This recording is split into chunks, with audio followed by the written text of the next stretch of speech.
Bonjour, bienvenue sur Vision Dynamique avec Valérie Dragzuc, coach, formatrice, accoucheuse de transition.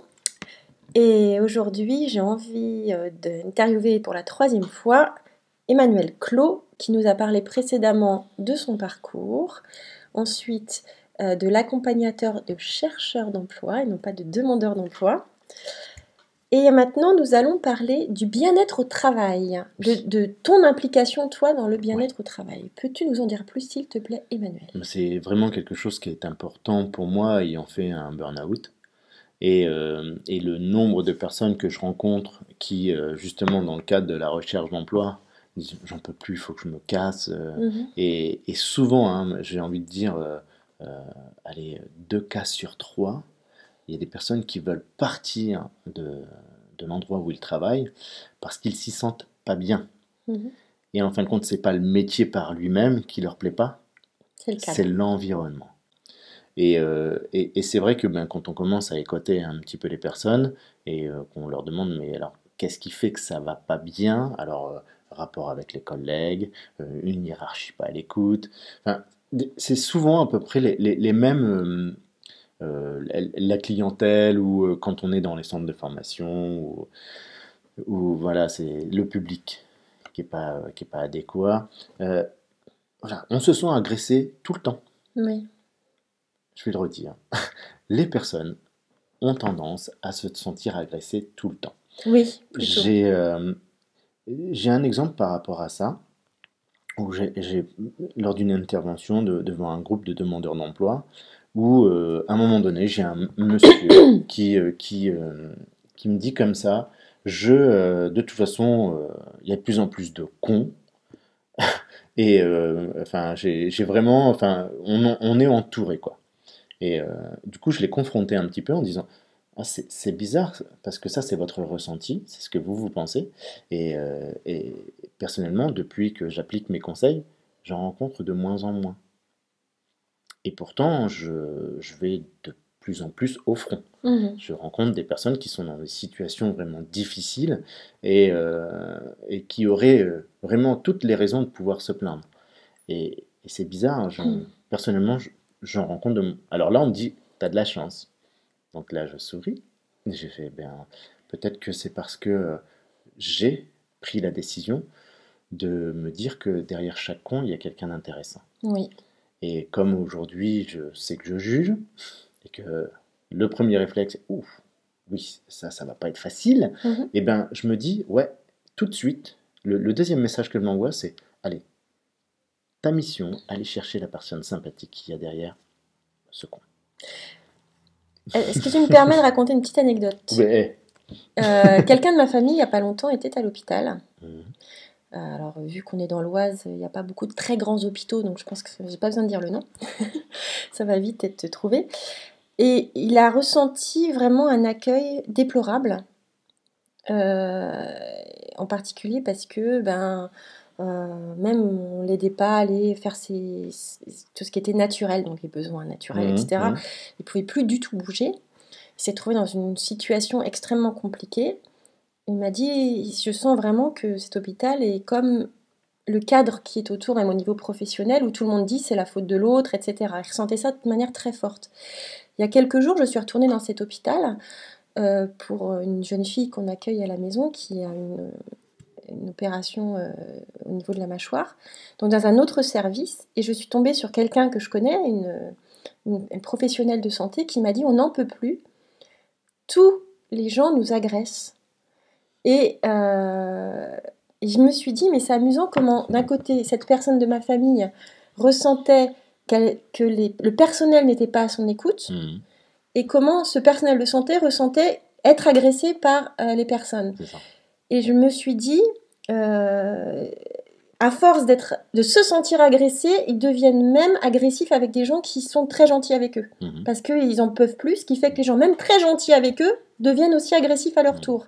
La fameuse loi de l'attraction. C'est-à-dire qu'à force C'est ça. d'être certain que les patients vont devenir agressifs, on engendre une agressivité en disant de toute façon il va être agressif avec moi.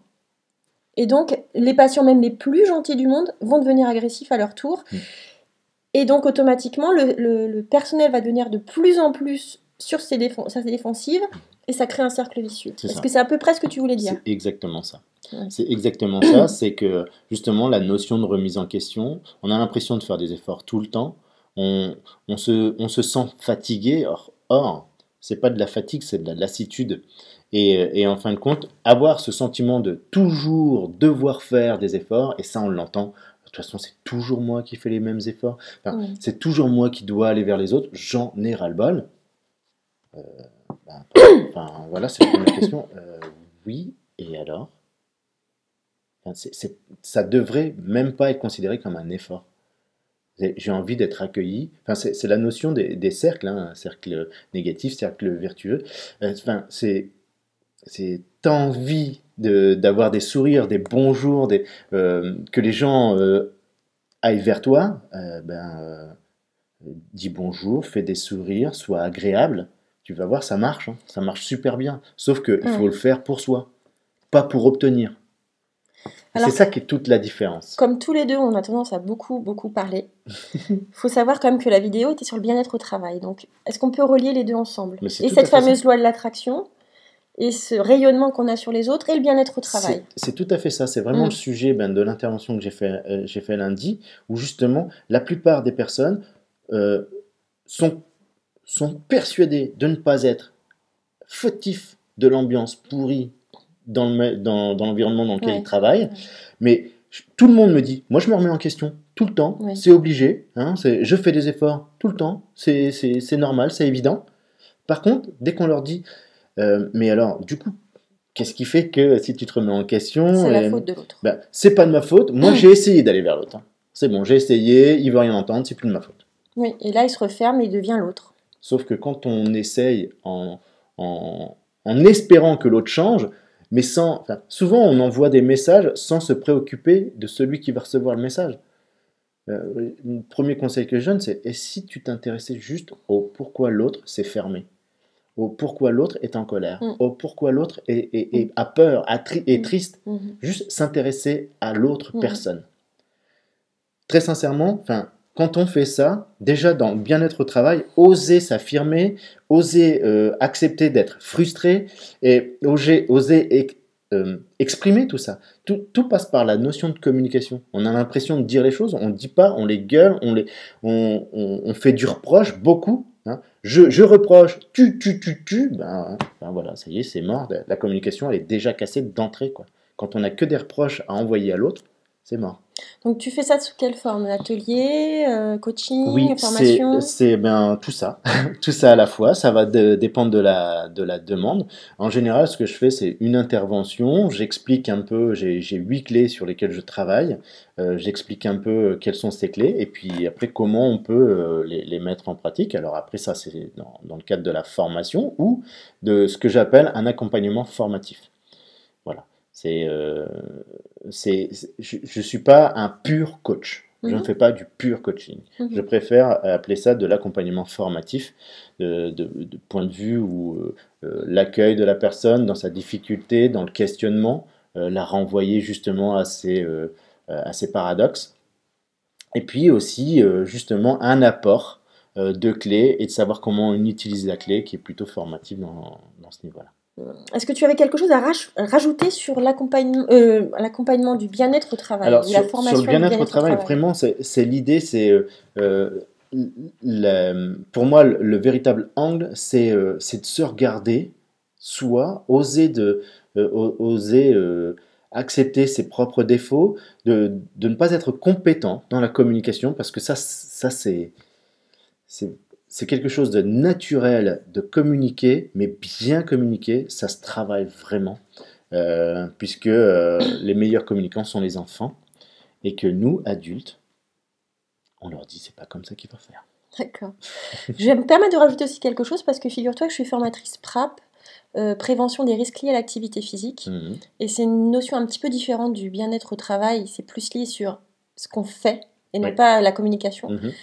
Et donc là, on demande en formation, en PRAP, on demande aux gens de travailler sur leur poste de travail. Et quelquefois, on passe par une phase qui n'est pas toujours évidente, c'est-à-dire de regarder au jour le jour, à la semaine, au mois, quelles sont les activités qu'on fait réellement. Ce qui quelquefois pas toujours très bien perçu parce qu'on a l'impression d'un flicage. C'est ça. Mais ça permet aussi à la personne de vraiment se rendre compte qu'il y a des choses qui leur paraissent toutes bêtes, comme aller faire des photocopies 10 fois, 15 fois, 30 fois par jour, et que finalement ça leur prend beaucoup de temps, beaucoup d'énergie, et que c'est pas comptabilisé du tout. Pareil pour l'accueil qu'on peut avoir pour des personnes qui viennent se plaindre, ou des choses comme ça, ça prend du temps, d'énergie.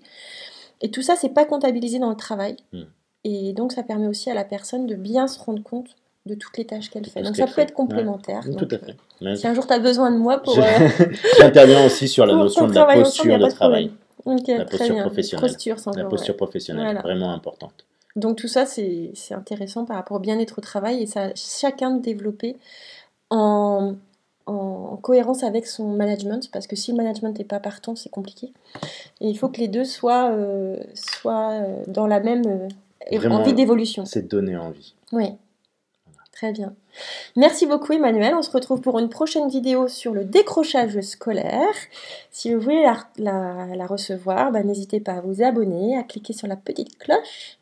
Et puis bien sûr, pour nous faire plaisir, likez, partagez, ce serait très sympa. Bonne journée et puis à très bientôt. Au revoir. À bientôt.